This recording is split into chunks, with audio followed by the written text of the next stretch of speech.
di tempat-tempat yang disinyalir kanker itu jangan langsung ada perasaan bahwa tempat itu kanker dan akan mengganggu Anda. Tapi merinding itu adalah sinyal Anda berkomunikasi dengan energi area sekitar. Tapi ketika sudah didoktrin jari ini bubal-bubal gitu, merinding itu mesti itu ada gangguan gitu. Itu sudah jadi tak campur aduk karena kita posisinya ada di Jawa Tengah. Saya akan ngomong dengan logat-logat Jawa itu sendiri yang pertama sudah ada di pertengahan abad ini, jadi kita menggunakan Jawa pertengahan. Nanti kalau memang dirasa ada yang bingung tentang frasa kalimat yang saya ungkapkan, gitu ada yang bingung, ditanyakan atau didengarkan saja. Nanti semoga yang memberi pengertian itu ya yang sulto atau yang sedang duduk dalam diri Anda sendiri. Oke. Setiap kita akan berproses mengiringi perjalanan masing-masing. Kebetulan ketika saya duduk di depan bukan berarti saya ini gurunya, karena Anda duduk di depan ini sedang menggunakan fasilitas namanya saya. Jadi fasilitasnya adalah saya.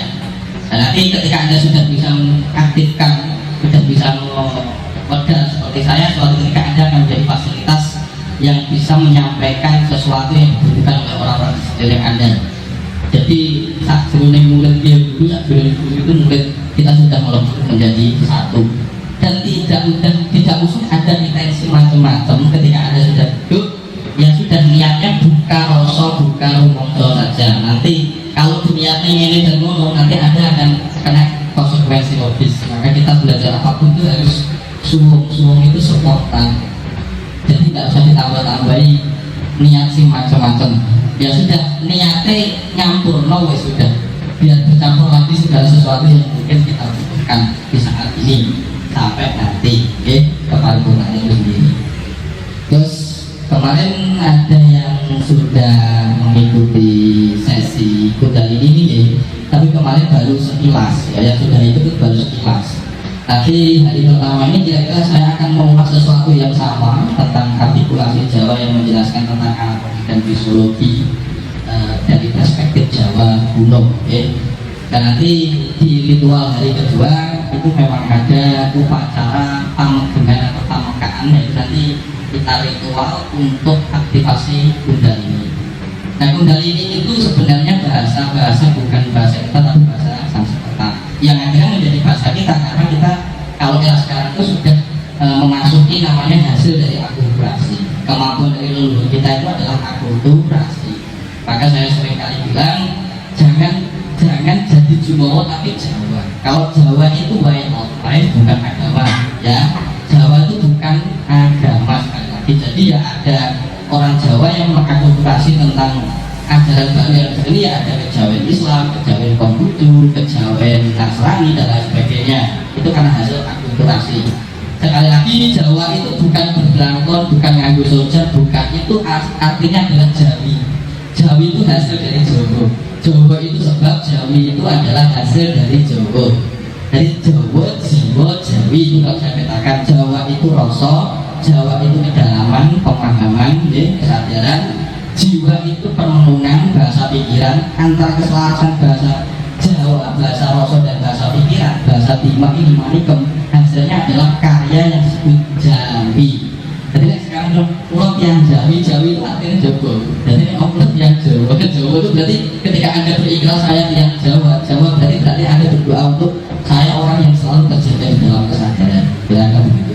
Jadi nanti bunyinya biar Anda tahu apa yang dikatakan Jawa itu sebenarnya adalah kebijaksanaan dan pemahaman, artinya kedalaman itu sekali lagi begitu. Nanti di hari yang kedua pamekaan atau pamegangan ini kita lakukan secara sesama. Semoga ketika ritual pengupacaraan itu nanti lancar semua. Jadi mohon diikuti secara seksama antara awal dan akhir agar nanti Anda tidak kaget. Misalkan nanti sudah saya kelas teorinya tentang apa itu Kundalini, tentang apa itu perspektif teori-teorinya. Nanti kita praktek, ada manekung, ada samadhi. Manekung itu adalah olah nafas, megang nafas. Samadhi itu latihan merasakan nafas. Jadi sebelum Anda bisa merasakan nafas, Anda harus berlatih olah nafas. Karena kalau Anda tidak melatih olah nafas, tubuh Anda ini angin-anginan. Karena pikiran itu sifatnya angin-anginan atau angan-anganan. Tapi kalau sudah dalam kondisi pernapasannya bagus, itu energi kita naik. Nah, ketika energi kita naik, daya itu full dalam diri kita, maka kesadaran kita tidak goncang karena kita tidak mengalami kekurangan energi atau defisit energi. Kalau kita defisit energi, seringkali kita ini angin-anginan, gampang merungsung. Orang yang kelelahan itu pasti gampang marah dan jangan kesadaran. Maka setiap hari kelelahan terjadi yang membuat Anda itu ruwet karena Anda menghabiskan energi Anda secara tidak sadar. Kemana energi itu bisa mengalir? Saat Anda banyak pikiran, banyak prasangka. Nah, di dalam latihan aktivasi kundalini ini sebenarnya kita membongkar atau mempekat sumber energi yang ada di dalam diri kita. Kundalini itu apa? Sebenarnya kalau Anda tahu apa kundalini, menurut jenengan apa? Nah, kundalini itu sebenarnya adalah tirta sanjiwani yang duduknya di fokus tulang ekor.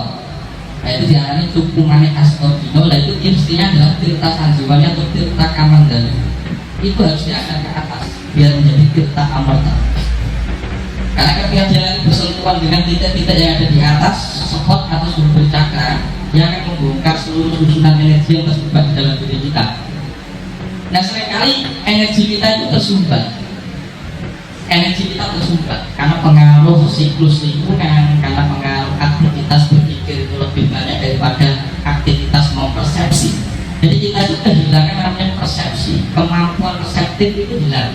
Akhirnya udah tidak peka terhadap gelombang alam dan bahasa alam. Karena persepsi itu lebih jujur, tapi prasangka yang angin-anginan. Dan kita kebanyakan menggunakan prasangka daripada melatih untuk perseptif atau persepsi. Maka di dalam tradisi Ashtanga Yoga itu ada 8 tingkatan untuk meningkatkan persepsi atau perseptif tubuh kita. Jadi awal diri kalah asu itu lebih peka terhadap gelombang alam dan badan kita. Karena kita dididik di era yang sudah maju, era yang bekerja begitu cepat, yang sangat administratif, yang penuh doktrin ilusi idealitas, yang akhirnya menambah beban prasangka. Nah, ketika prasangka berlebihan, ketika Anda menggunakan aktivitas pikiran secara boros, Anda mengalami defisit energi. Jadi setiap hari yang membuat Anda lelah itu bukan aktivitas fisik, tapi aktivitas pikiran. Anda berpikir mau ke sini ketemu Mas Dudo, sudah membayangkan ilusi ruang waktu, itu energi yang mengalir ke sana, mengalir ke ruang waktu itu. Besok ini ketemu bos, besoknya apa, besok mau apa, Anda sudah habis ke situ energi sudah habis. Dan ketika energi habis ke situ, mesti gampang kelelahan. Jadi kelelahan itu bukan karena aktivitas fisik, tapi aktivitas pikiran yang berlebihan. Manusia boleh menggunakan kekuatan dimak atau otak yang dinamakan berpikir, tapi yang kepikiran, pelanggaran jangan. Itu yang membuat diri Anda dalam posisi yang goncang, rentan, lemah, rapuh. Maka di dalam teknik-teknik tertentu kita diajarkan tentang samadhi atau meditasi itu meningkatkan perseptor. Karena bahasa tubuh itu paling jujur. Anda bisa merinding di tempat-tempat yang disinyalir kanker, jangan langsung Anda perasaan bahwa tempat itu kanker dan akan mengganggu Anda. Tapi merinding itu adalah sinyal Anda berkomunikasi dengan energi area sekitar. Tapi kadang-kadang sudah di dokter jari ini hubungan gitu, merinding itu mesti dibet ada gangguan. Itu sudah kacau karena perasaan Anda sendiri. Maka latihan persepsi itu latihan sakit. Orang Jawa itu ilmu Jawa itu laku. Latihan memperbanyak perasaan. Yang ngerasake kopi, yang ngerasake bedana, yang ngerasake situasi setempat. Dan saya ini ngopi saja sambil nyotot, sambil ngomong, dan jadi bingung tidak akan merasakan. Makanya zaman dulu kalau ada sebuah lagu-lagu makan aja ngomong kayak gitu ya, ada bangga begitu, biar kita fokus untuk main, untuk latihan persepsi, sadar kemampuan rasa itu biar pekan. Ya, kira-kira gitu. Nah, kenapa rasa itu pengalaman yang paling benar, kira-kira yang mendekati jalur kepada titik kausa prima atau gantian rasa itu. Karena ketika Anda minum kopi yang benar adalah apa yang Anda rasakan itu. Anda menceritakan kopi itu manis, pahit, sudah batal, Anda sudah melimitasi. Tidak ada karena peristiwa di lidah Anda dan di lidah saya berbeda. Maka rasa itu paling tidak sentral untuk mati kita mencapai titik tertinggi Tuhan. Bagi orang Tuhan, tak kenal kini yang ngomong, tidak bisa semuanya diceritakan menjadikan benar, karena itu prasangka. Dan nanti kita akan melatih kekuatan kundalini untuk menyelaraskan tubuh kita agar tubuh kita mencapai taraf yang benar-benar kita pencerahan. Nah, sekarang secara Jawa itu ilmu Jawa sudah dinyatakan bahwa ilmu Jawa itu khas nyata. ilmu Jawa itu kasunyatan yo iso niskala atau gaib ya yang tidak bisa terindra atau yang memang terindra skala ya skala atau skala yang bisa dirasionalitaskan atau irasional. Nah sebenarnya sudah harus kita pahami Jawa sudah mengenalkan dua titik tools alat ya perangkat untuk mendeteksi sesuatu yang terlihat terrasionalisasi itu namanya otak, memiliki kemampuan namanya manikum itu real dan dalam bahasa sekarang ya. Dan ketika mendeteksi sesuatu yang tidak terlihat tanpa batas itu menggunakan rasa sejati atau cakra anahata. Dan seringkali kita itu kecepatan menyimpulkan, akhirnya jadinya apa? Jadinya adalah keyakinan yang dipaksa secara massal, masif, bukan Tuhan itu ya. Akhirnya didetek-deteknya jadi apa? Tahayulisme. Dan itu yang membuat kita tidak waras, akhirnya gampang dikibuli karena Anda sendiri menyediakan untuk dikibuli. Nah makanya olah nalar dulu baru olah rasa, atau kamu balik olah rasa dulu baru olah nalar, terserah mau pakai cara mana dulu. Makanya kalau orang zaman dulu ada namanya sasmito atau saloko. Ngerti sasmito atau saloko itu pas semua itu adalah kiasan gula rebun sesuai angin lain Julia orang dari kagum itu kan pas semua itu melatih Anda untuk bisa merenung menggunakan pikiran sampai matang dari ranah yang irasional menjadi rasional boleh sampai matangnya pikiran kita sampai matang kita berpikir kita. Nah nanti kalau tidak temu itu maksudnya guru-guru zaman dulu itu ben kowe akhirnya latihan rasa karena nganggo pikiran gak temu piye guru susah ini piye apa untuk ngelayan ini piye dari kagum itu tidak bisa. Akhirnya Anda otomatis pun mau tak melakoni mawon belum tirakat. Ketika tirakat dia menggunakan perangkat yang namanya rasa sejati atau anahata. Baru dia baru menemukan arti Tuhan. Dan sebenarnya guru-guru zaman dulu mengajarkan itu untuk mengarahkan si pribadi murid agar terpanggil dengan sendirinya. Tapi sebelum berkotang menjuru atau gak tahu pasti dia akan mau melakoni. Maka guru zaman dulu hanya menggunakan saloko pasomon, tidak langsung diwedar atau diwejang. Mesti dikabulai diri. Karena apa? Kebijaksanaan guru zaman dulu itu tidak mau membawa muridnya di dalam gangguan tahayulisme atau permainan pikiran yang delusi dan sangat delusi. Karena kita itu rawan terserang oleh perasaan dan pikiran kita sendiri. Nah perangkat yang harus dikenali manusia Jawa itu memiliki 4 perangkat utama ya, secara tidak terlihat, secara psikologis. Apa perangkat itu? Satu adalah budi itu adalah kesadaran ya. Yang dua itu adalah ahangkara, itu emosi atau perasaan orang mau wujud tapi enak dirasai. Yang ketiga adalah manah itu otak, kemampuan berpikir, mikir. Yang keempat itu cita itu ingatan, memori yang ada di dalam diri Anda yang ditranskripsi melalui DNA dan gen. Ya memang memori tersebut dan memori karma yang ada di dalam keempat. Dan karma ini bisa muncul melalui momentum kekuatan pikiran dan perasaan. Maka aspek penderitaan adanya di psikologis. Tubuh hanya bisa merasakan sensor sakit. Padahal sakit itu belum tentu penderitaan. Misalnya sedangkan mau disuntik, jadi kan psikologis itu biasa saja.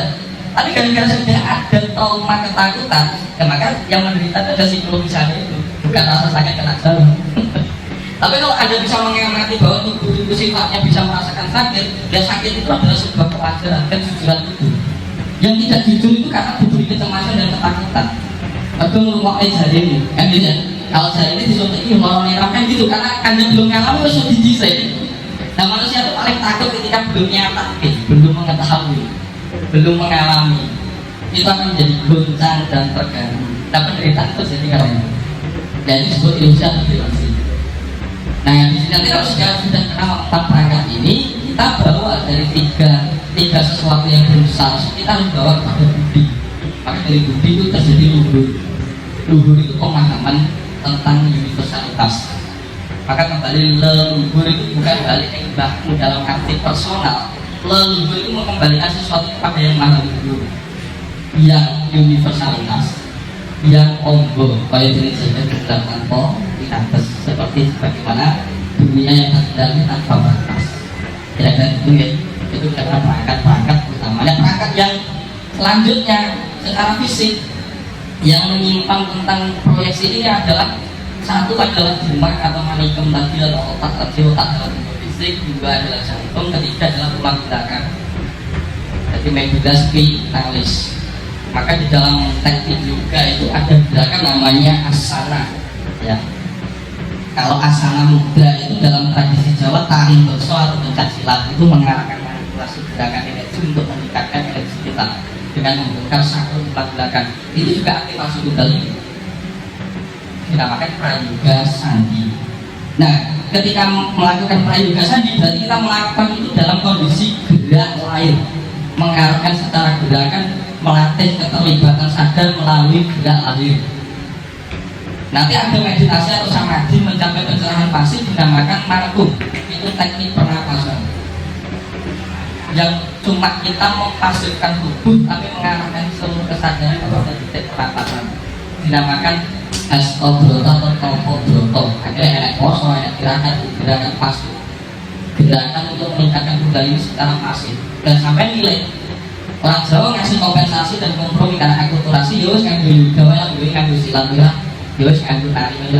Karena ketika kita bergerak kita menyalurkan energi yang atau kita bisa mengakses, merangsang energi yang tersumbat. Kira-kira begitu. Nah, itu di tulang belakang medulla spinalis itu yang mengarah ke belakang dinamakan tabung prana. Nah, tabung prana ini yang menjadi jalur sutra.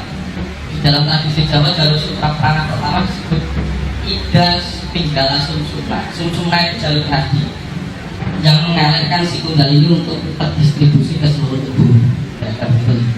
Nah, soalnya kalau sudah seperti itu akan terbuka kejernihan benalar dan kejernihan merasa. Karena jantung yang terkunci itu terbuka.